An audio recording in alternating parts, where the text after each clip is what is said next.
धारण करना चाहिए। इसको धारण करने से ब्रह्म हत्या का पाप नाश होता है।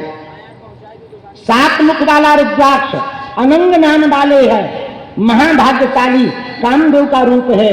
इसको धारण करने वाला मनुष्य स्वर्ण की चोरी, किसी ने सोना चोरी किया हो, उस पाप से नष्ट हो जाता है। विजय माल्या भग गया नहीं तो उसको कहते हैं। खैर किसी का नाम नहीं लेना चाहिए, कंट्रोवर्सी हो जाएगी।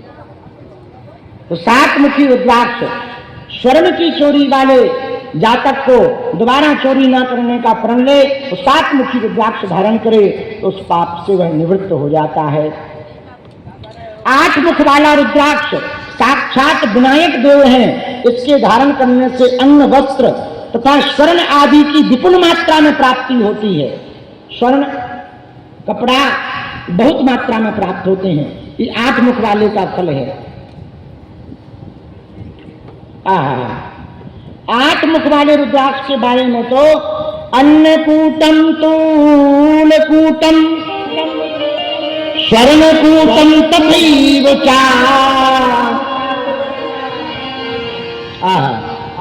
बोले सुनो, अन्न वस्त्र तो ये 8 मुख वाला रुद्राक्ष देता ही है, लेकिन कोई गुरु पत्नी के साथ भी दूषित भावना रखे, ऐसा दूषित भावना रखने वाले को भयंकर पाप लगता है।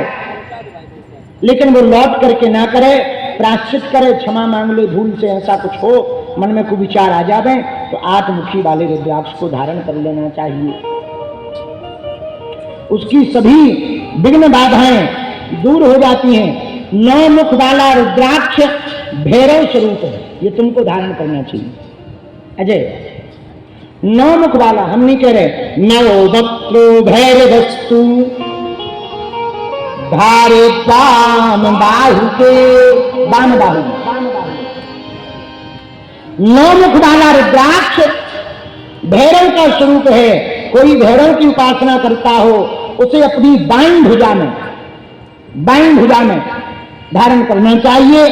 भैरव रूप में है 9 मुख वाला रुद्राक्ष। ये संसार के समस्त भोग व मोक्ष देने वाला है, मोक्ष की प्राप्ति का कारक है। और बोले सुनो, भुक्ति मुक्ति प्रदा प्रोक्तो मम तुल्य बलो भवेत, भ्रूण हत्या सहस्त्राणि ब्रह्म हत्या शतानि च। भ्रूण हत्या जानते हो? गर्भपात करवाना।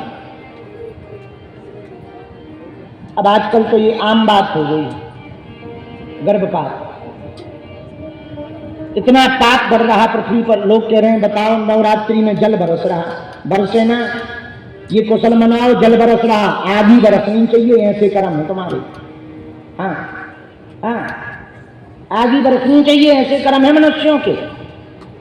प्रकृति के साथ दोहन, गाय माता सड़कों पर घूम रही, साधु संतों की निंदा हो रही, अमीर अमीर हो रहा, गरीब गरीब हो रहा, नृशंस हत्याएं हो रही, और धन्य है भारत। अब हम बोलेंगे तो कई लोगों को फिर बुरा लगेगा। 4 दिन पहले हमने एक न्यूज पढ़ी, 100 रुपया के जुर्म में 35 साल सजा काटी एक भाई साहब। 100 रुपया रिश्वत के जुर्म में, चोरी के जुर्म में 35 साल तक सजा काटी। सुनो मजेदार बात, 35 साल बाद 22 जग बरी हुआ। बोले 100 इनने लिए ही नहीं, गया था जवानी में, बुढ़ापे में आया। बिल्कुल ये भारत की न्यायपालिका है, बताइए। और 35-37 करोड़ रुपया का घोटाला करने वाले नेता एसी में बैठे, 100 करोड़ रुपया का घोटाला करने वाले नेता एसी में बैठे, लड़कों को मार दिया, फुटपाथ पे पड़े हुए लोगों पे गाड़ी चढ़ा दी, वो आज स्टार बने बैठे। और 100 रुपया की रिश्वत लेने के चक्कर में वो जो बेदाग बाद में बरी हुआ वो 35 साल जेल खा के आया। ये भारत की न्यायपालिका है, ये भारत की व्यवस्था है। भैया हमारी कथा सुनाने का उद्देश्य दान मांगना नहीं है। अस्पताल तो बन जाएगा, अन्नपूर्णा भी चलती रहेगी। हमारी प्रार्थना है, भारत को यदि सुधारना है तो तुम्हें खुद को जगना पड़ेगा।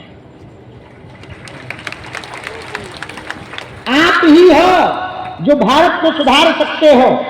आगे आने वाली पीढ़ी पर भरोसा मत करो कि कोई दूसरा भारत को सुधारेगा।